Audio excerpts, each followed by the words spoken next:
Hey guys, this is Bill from Linden, Tennessee. I'm going to shoot at you a quick update video. I've been working hard on the Jeep conversion. Last video I showed you how I made the motor mounts, and I've got all four of those fabricated up and welded in place. And today I spent the majority of the day trying to get the motor installed, and I finally got it. It took a bit of effort. I had to lift the body up about an inch. I was trying to avoid using a body lift. I don't really care for them. The suspension I've got on there right now already has, it says it's like a 3-inch lift.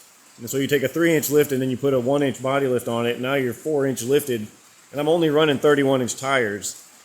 We'll have to see how it goes once I've got all the batteries and the motor. Once I've got everything in, it's going to settle the suspension quite a lot. And it may settle it down, but if it's too high, then the tires don't look right, and I'm not happy. So if I'm not happy, ain't nobody happy. And I'll have to deal with that problem when I get there. I don't want to put bigger tires on it. I'll probably have to put softer springs, or anyway. So yeah, so that's what I did today. I got the motor installed about 2/3.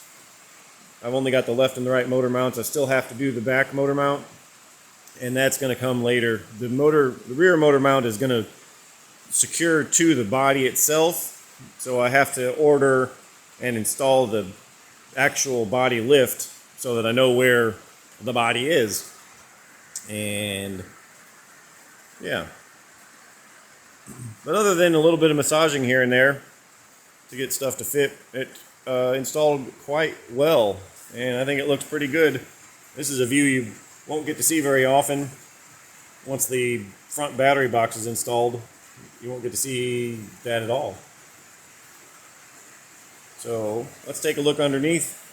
This is about the 27th time I've shot this video, because every single time I crawl down in the creeper, I end up hitting a button and it turns the stinking video off. You hit the volume button, it turns it off. If you hit the power button, it turns it off. If you think about hitting a button, it... So here we go. And I'm going to try to get us under here. Yeah. And so, if you noticed on the hood view, the motor is skewed a little bit, and that is for clearancing for the drive shaft. The rear axle, the differential is centered in the rear axle, so if the motor was straight, the drive shaft would almost certainly, well, it would have certainly hit the motor here, and I don't want that. So I scooted the rear end of the motor over to the right, over to the passenger side just a little bit, and we got plenty of room now, so we are good to go with that. That's probably about where it's going to sit. Yeah.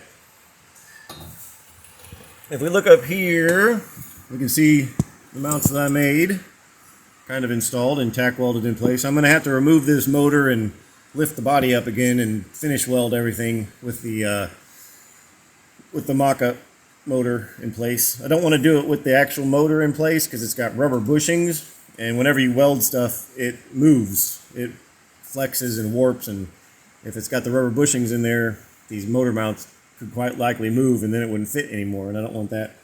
You can see on the suspension I had to notch that out a little bit. That way I could get the motor in from the bottom. This part here is just kind of an extension, I guess you'd call it. I don't know. It's just going to drop the skid plate down a little bit.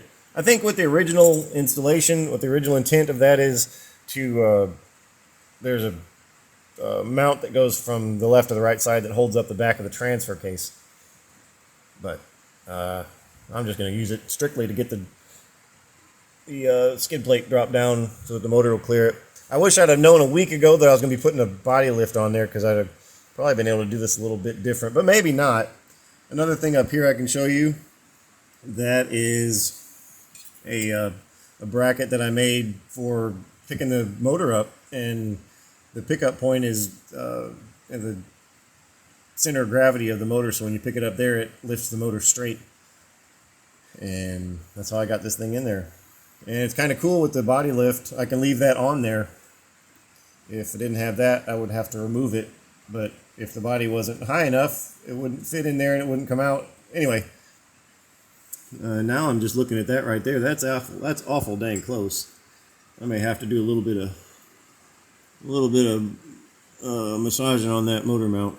I'm going to check all of them again just to make sure that they're not hitting, because that might actually be hitting.